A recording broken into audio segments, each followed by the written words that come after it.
Hello, hello. All right. So I know it's been a little bit since I've been on. I know. I'm getting back into it. You know how summer is, guys, especially with this COVID thing going on. All right. So we're going to continue our conversation on your IEP prep. We're going to talk about transportation, the new IEP transition services. And guess what? We're going to talk about the number one goal that you guys should have for your kids at the end of the day, what it should be. All right. So with that said, for those of you who are new to catching me live, my name is Raven Woods and I'm the CEO and founder of Autism Mama Rocks IEP, and I help parents gain the knowledge and the confidence to become the CEO of their IEP meeting. So with that said, if you are new, say, to catching me live as well, say it's your first through third time, post a 1 below. So if you're catching the replay, post a 1 below. We want to get to know you, okay? Let's not be strangers. We're all in this together. And if you are an oldie but goodie, you guys know what to do. Post a 2 below. Welcome all our newbies, and let's get started, guys. All right, so starting off with, at the end of the day, you should have one goal and one goal only for your child. Okay, so we've talked a lot about SMART goals, a lot about how goals should look. And believe me, I myself have learned along the way with the umpteen million mistakes that I have personally made. And what better way to learn, right? That, making the mistakes, learning from them, and moving forward. But if I can help and be part of you not making those same mistakes, that would be amazing because you don't want to make them. So don't forget to say hi, guys. Post a 1 below if you're new, a 2 below if you're an oldie but goodie. All right, so at the end of the day, and this actually comes directly from IDEA, okay, section 1400, if you know your sections. In findings of IDEA 2004, Congress found that 30 years of research and experience has demonstrated that the education of children with disabilities can be made more effective by having high expectations of such children that I talk about all the time, where a lot of schools, not all, but a lot, have low expectations or don't want to work as hard to get where they need to be, to get our children where they need to be. Hi, Logie. How are you? Is it Logie? Welcome. Thank you for joining and posting. So high expectations, guys. All right. Educating them in the regular classroom, LRE, so they have and can meet developmental goals and to the maximum extent possible. The challenging expectations that have been established for all children, and be prepared to lead productive, independent adult lives to the maximum extent possible. Okay. Hey, Stephanie. So that should be your end all be all goal. Okay. For your child to have high expectations within their school career, if you may, and basically meet their developmental goals to the maximum extent possible. And the challenges that are presented to them, that they overcome them to lead productive and independent lives to the maximum extent possible. So at the end of the day, that should be all of our goals for our children. Okay. And again, that is directly from IDEA. All right. I'm going to read you one more section that I really like, that's in IDEA, and it's under purposes. So Congress added this to further education and the purpose of the law. Okay. So it says the purposes of this title are to ensure that all children with disabilities have available to them a free and appropriate public education that emphasizes on special education and related services designed to meet their unique needs and prepare them for further education, employment, and independent living. That too is from section 1400. So the first one, our goal, is from 1400C, and then this purposes is from 1400D.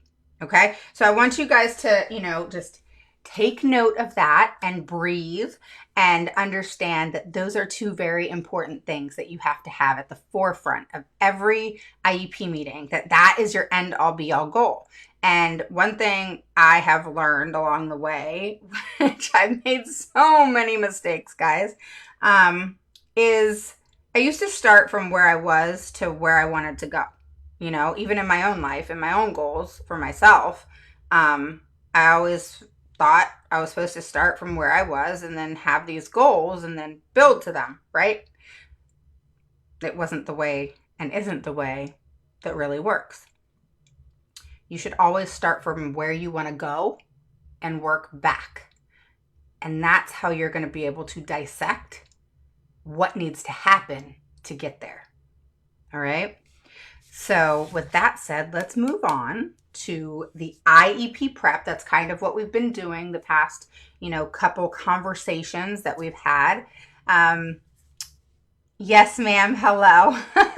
So yeah, if you're jumping on, catching the replay, post a 1 below if you're new, post a 2 below if you're an oldie but goodie. We want to say hi to you. So transportation, like I was saying in our last conversation earlier this week, that is difficult in some states, specifically California. I think I've told you guys they are a nightmare in some areas. So in IDEA, in most state statutes, it states that transportation is part of the special education experience and what should be delivered and given to a child that needs and qualifies for special ed. All right. But I will say, in working with different states and having to learn each and every state's statutes, they are different, not in a major way, but in I guess I would say in specific ways that are different, but in a minimalistic way, it would be the best way to say it. But anyway, California, but I guess because it's set up, especially the LA areas, it's difficult to provide a lot of transportation in our city, that sort of thing. New York is a lot like this as well. So it's not just like a West Coast thing. Hey, Nicole, how are you? So it's not just a West Coast thing, all right? So one thing that is important with transportation is proving that it is a necessity and why, all right? Most of us, myself included, have never had to fight for transportation. It's just kind of given. The things that you want to look at is, does your child need a special education bus? And this is a service. This is not something that's separate from the IEP. It actually goes into your IEP. My most recent IEP literally has a section for transportation, and it's specific to, I'll read it to you. So it says, special transportation is required solely for the administrative assignment outside the neighborhood zone school for programming purposes and otherwise would not be needed. So I have special transportation because my daughter doesn't go to her home school. It's still within the same county. All right. Now, under other though, okay, so that's what it would say for just transportation. All right. And then it says indicate vehicle adaptation, says seatbelt and bus aid. Okay, so my daughter would need that. So going back to what your child needs for transportation, it could be a special education bus, a mini bus with an attendant, which is what my daughter has, limited travel, air conditioning, wheelchair accessible, nurse on the bus, paraprofessional on the bus, or other. Okay. Now, my daughter says special transportation is required solely for the administrative assignment outside the neighborhood zone school for programming purposes and otherwise would not be needed. Okay. So the special transportation meaning, a different type of transportation because she's unable to be on a gen ed bus, which they would have to provide a aid on that bus. She doesn't have to be on a special education bus, but she is because she's on the outside of our home school. So they actually just provide a special education bus. Now, under other, it also says due to her impact of disability, an extended school day, Skylar receives private transportation in the mornings to school and in the evenings from private ABA to her home. So my daughter doesn't ride a bus. She actually receives private transportation by car due to the fact of what her schedule's like. Obviously not right now because it's COVID and all that kind of stuff, but that's what she has in her IEP. Okay. So you can have, again, just like your IEP, it can have anything. All right. Just like services accommodations. It's launching, guys. It's completely done. So you guys better stay tuned. I'm going to go live tomorrow. I'm going to be going live Saturday and Sunday. And guess what? Monday, I am launching my services, accommodations, and modifications mini course. I am so excited. I just went over it with my manager today, who finished everything. It is fab, fab, fab. So if you want to learn about accommodations, modifications, and services, and everything that goes in it and in between it and how to get it and the laws that go with it and then how to fight for it, meaning prepare. Okay. You got to prepare for it. And I always say plan, prepare, persuade, and negotiate. All right. I can't even say my own stuff. Plan and prepare, which is my PPPN. Plan and prepare, present, persuade, and negotiate. Okay. That's my PPPN. It's registered, trademark, and works. Okay. And you have to be able to do that to be able to get any type of service, okay? And understand the difference between objective and subjective data, all right? That is huge, all right? And when you say those words in an IEP meeting, they're kind of like taken off guard because they don't realize that some of us parents actually do have brains and we know what we're talking about. And then they try to push us on and not talk about things. And, oh, we'll get to that, and thinking we're going to forget. Right? And that's why you always have to say, no. We're talking about that right now. Okay? Right now, not later, not over here, not on page 30. We're talking about it right here because I'm bringing it up right now. Okay? There is no statute or law in which an IEP should flow as far as what you talk about. If something happens or occurs in your IEP meeting and it has to be taken to that area for a second or however long it is to discuss, then that's what has to happen. Okay, there has to be flexibility. And if you have to call them out, call them out. Okay, don't be afraid. Don't get that, what do I do? Which I know I've gotten it, all right? And you like kind of get stuck and things don't come out of your mouth right. And you're kind of feeling uncomfortable and then you don't talk at all because you feel uncomfortable. You'd rather say more than less in an IEP meeting. Okay. You know how some people say less is more? Not in an IEP meeting. More is best. Okay. Because you don't want to not say too little. You want to say more. Okay. If you make a mistake in something that you say, who cares, guys? Who cares? Do not bust your own bubble with that. All right. Do not get mad at yourself. Don't say, oh my God, why did I do that? Okay, you can say, oh my God, why did I do that? But you want to just accept the fact that we're not always going to say the things we want to say. So all you do is send an email and say, hey, I said this in the IEP meeting. Completely rescind it. Not what I meant. This is what I meant. Okay? So it basically clarifies it. But if the IEP wasn't recorded, leave it alone. Okay? All right. So test accommodations. Small changes can help your child. We talked about this earlier this week, but I want to touch on it really quick. And they can be done in the regular classroom or they can be done in the special ed classroom. Okay, so when you talk about regular ed or special ed classroom, some people say it's the gen ed classroom and then the more restrictive classroom. I mean, least restrictive environment, more restrictive environment, it's all the same. Okay. And so that's city tests, state tests, any type of assessments, quizzes, etc. You can have accommodations and modifications put into them. So for example, an accommodation, which I go through in detail and go into everything that you can literally have. You get a huge workbook, and it's me live. It's very interactive. But one thing that's important to understand is that anything, when I say anything, guys, I mean anything, okay? You can put in there that your child gets a cup of coffee every morning at 9 a.m. Now, is that kind of something that would be put in an IEP? No. But what I'm saying, do you get it? You can put anything in an IEP. Anything. Okay? It doesn't matter how crazy it is. The more crazy it is, the better you are, you know? So, you want to get everything into an IEP. That anything that you want implemented needs to be put into that IEP. Anything. Okay? Even when I go into the accommodations, modifications, and services in my mini course, I talk about all types of services. And I can tell you this, I've Googled and I can't find half the things that I can tell you about.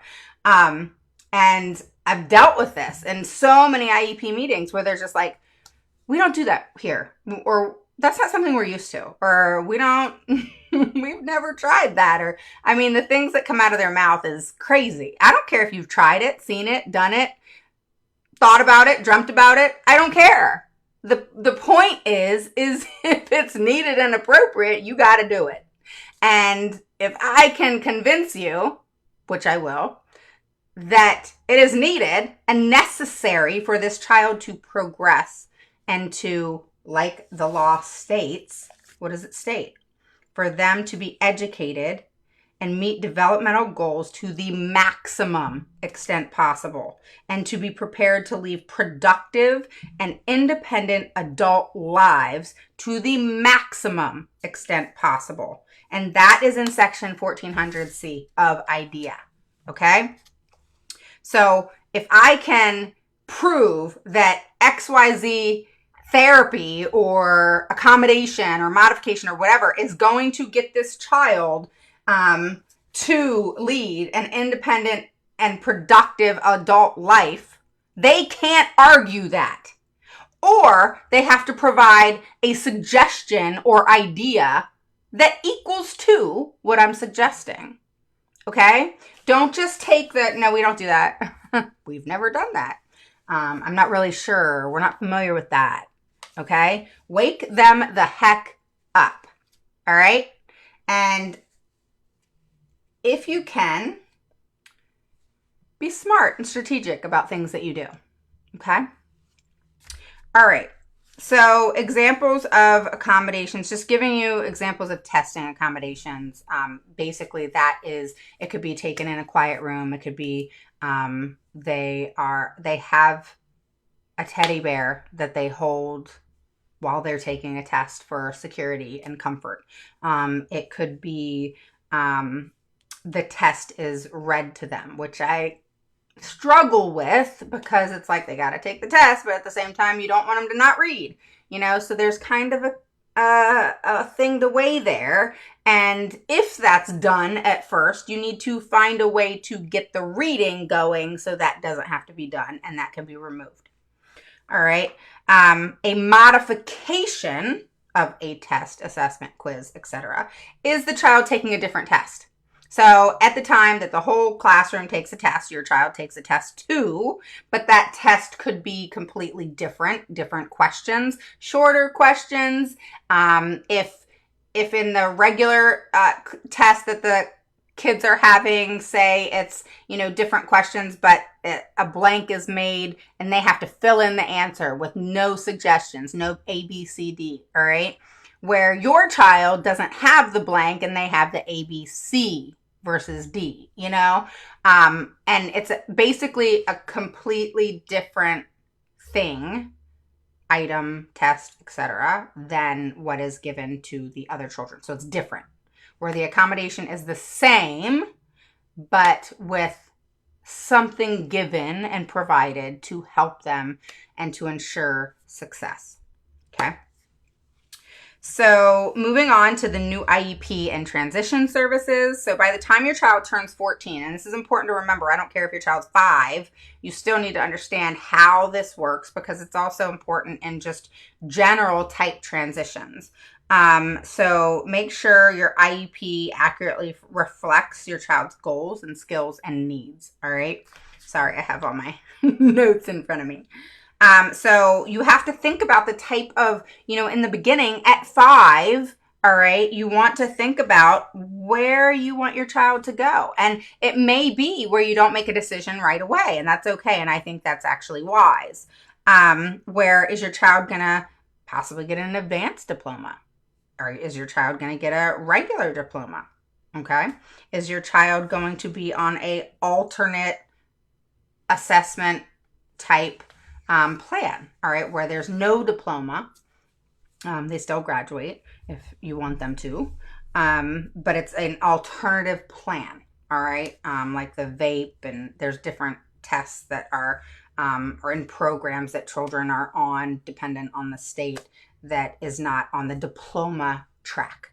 All right, so you have to think about, hey Michelle, how are you? And yeah, anybody that's joining now, post a 1 below if you're new to watching me live, your first through third time. And if you're an oldie but goodie, post a 2 below. See all my 2s right now? So don't be afraid if you're a 1, okay? You got to start somewhere.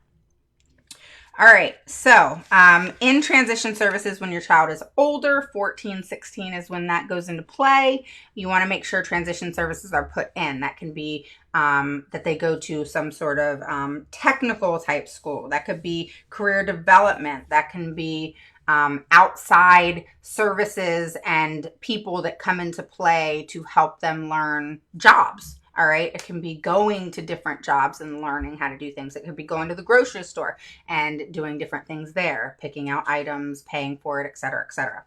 Okay. So make sure that you have that put into your IEP come 14.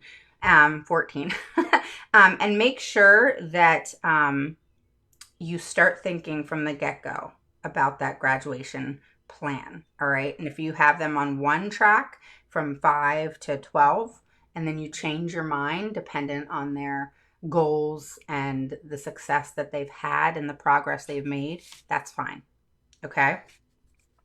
And, just think about how close your child is to, graduation and what needs to happen for them to be on the right track. Now, you really want to have your decision made by the time they get to middle school, at least 7th grade, so that can be put into place, okay? Especially come high school, all right? And don't feel bad if your child is not on the diploma track. My daughter's not on the diploma track, and guess what? I don't care. I really don't. And the thing is, I got my diploma from high school, and guess what it did for me? Nothing. So you got to look at it like that. All right. And can a child who doesn't get a diploma go to college? Yes. That's on an alternative plan. They can go to community college, and there's certain types of grants that they can get. And there's different things that you can look into. And then once they have 15 credits from a community college, if that's something that they can do, then they can actually go to a university. All right. There's different things put in place for children with special needs. So don't think that, oh, my child's not on the diploma plan. Okay, bam, no college, nothing, because say in 10th, 11th grade, even 12th, that they make some huge miraculous change, which happens, and they weren't on the diploma track. Doesn't matter. Don't worry. All right. So there's certain things that are put in and provisions that are made and things that are done that are going to help your child. Okay. So don't think that because society knows, colleges know that children with special needs change all the time. Things happen, and it's sometimes for the good, and meaning sometimes for the good as far as going from a traditional non-diploma plan to a diploma plan and college and so forth. All right. So just know that. Don't think that if you make one decision or the other that it's going to have some huge, gigantic impact. It's not. All right. So at the end of the IEP meeting, all right, we're summarizing this up, guys. Okay. We've gone through the whole thought process. I actually created a worksheet that I'm going to put out for you guys for free. It's called Preparing for Your IEP Meeting. I know there's lots of them out there. Mine's better. I'm just kidding. I just go into detail with stuff. I kind of throw it all in there instead of kind of half-ass it, if you will. Just saying. Just kidding, guys. All right, so end of your IEP meeting, okay? Get a copy of the attendance sheet. Make sure it's all signed by everybody there, okay? Make sure to get phone numbers and addresses of the district representative who was there, okay? Who must be there. And it's important to get this, okay? And you want to get a draft of your IEP at that time if you haven't been given a draft before. As I was saying in the group earlier today, a draft is not required. However, and it's actually not looked highly of by IDEA or the commentary, okay, that follows IDEA and kind of together. However, like I said on my group today, I like a draft IEP. But you can also look at it as your draft IEP is the IEP in place right now, okay? That's pretty much what they go by, other than they change up goals a little bit. Or they'll fudge some wording. Or, because it's a copy and paste. Yes, guys, it's a copy and paste. That mistakes happen. All right? So, if you want to draft, like I was saying earlier, is you want to make sure if they don't say it, you send an email stating, thanks for the draft. However, I want everybody on the same page that a draft is just that, a draft. And at the IEP meeting, as a team, we will be going over the draft and implementing all ideas, thoughts, strategies, goals, and putting them into the final IEP, which is what will stand versus the draft, okay? Make sure that's put in writing. All right, so at the end of the meeting, get your draft. And make sure you give part of the IEP called recommendations, special education programs and services, and make sure that that's given to you. Okay, so all the recommendations for services and all that. And even if it isn't in the IEP or the IEP is not finished, etc., make sure the school must give you the part of the IEP that's called recommended special education programs and services. Okay. Again, even if the IEP is not finished. Next, review the finalized IEP. Make sure the IEP matches what you discussed. Tit for tat, literally. At the meeting, and follow up if you don't agree. Or if you don't get the IEP within 2 weeks. All right.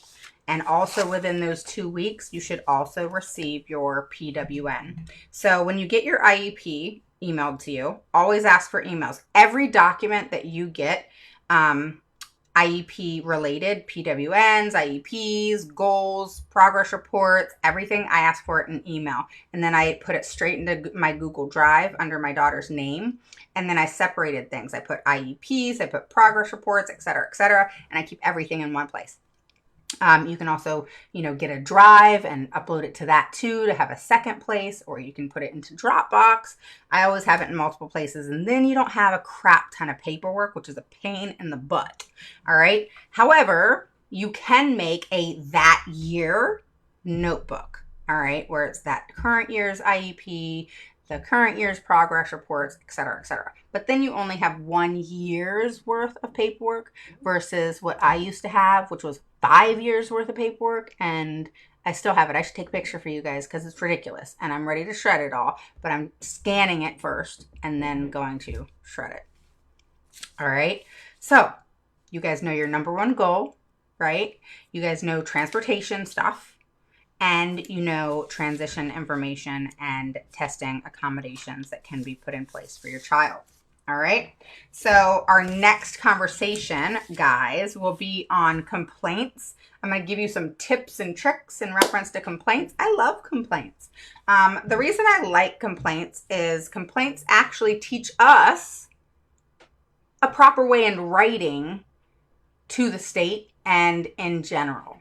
Okay. And the better you get at writing emails and complaints and so forth will put you in such a better position. My goal when I write an email is to get an immediate action Okay? So if I write an email, I want you to act upon something right away. All right? And typically that action is director of special education. Bam, right on the spot. All right? And they don't typically like me at first. I don't come across nice. I don't. But I don't come across mean. Okay? There's a difference between not nice, not friendly, and mean. I'm not mean. I'm just not friendly. So it's business to me. Business is business. We can talk business. Business is not personal. So if they take it personal, that's on them. That's their problem. That's something they got to work out within themselves. I'm not taking it personal. I don't take what they say personal. Does it piss me off sometimes? Sure. Does it piss them off when I say stuff? Sure. But they shouldn't take it personal. It's not a personal thing. It is very business-like. Just like the administration in schools is very political. All right? Someone put on my group, I think it was, in reference to the school said no to them due to budget. That was a big no-no. Even though we all know a lot of things are based off budget. They can't deny anything in regards to budget. I actually would love for someone to say in one of the IEP meetings that I attend that they say no due to budget, because they would not expect what I had coming for them. But yeah, so in a nutshell, guys, make sure that when you prep for an IEP, it's in the right way. And I don't want to make it to where it sounds like it's just this horrible experience, but it is stressful. It is emotionally taxing. It's stressful for me and advocating for other parents, because I see all the things that you guys deal with, that I have dealt with and at times still deal with. And, but the key thing is, once you have the knowledge and the way that works, and you're always going to be learning. I'm always learning. And understanding what is going to create an impact and what's going to get things done, which is really at the end of the day all that matters, is key. Okay? And if you know the things to say when they catch you up in an IEP meeting, that's important. Okay? So if they've made mistakes and you call them out on it, don't let them make excuses. Call them out on it and make them own it. Okay? Now, you can't make someone own it per se, but you can make someone own it in an kind of indirect way, where they don't say it one way or the other, and be frank. I was in an IEP meeting last week and I straight up said, hey, we still want those records. The records we requested via FERPA, and you didn't provide, and it's past the 45 days. So we will be making a complaint. But even with that said, we still want those records. You see what I'm saying? So we let them know, hey, we're making a complaint. Prepare. We're making that complaint, but we still want those records. What happened? We got the records within 24 hours.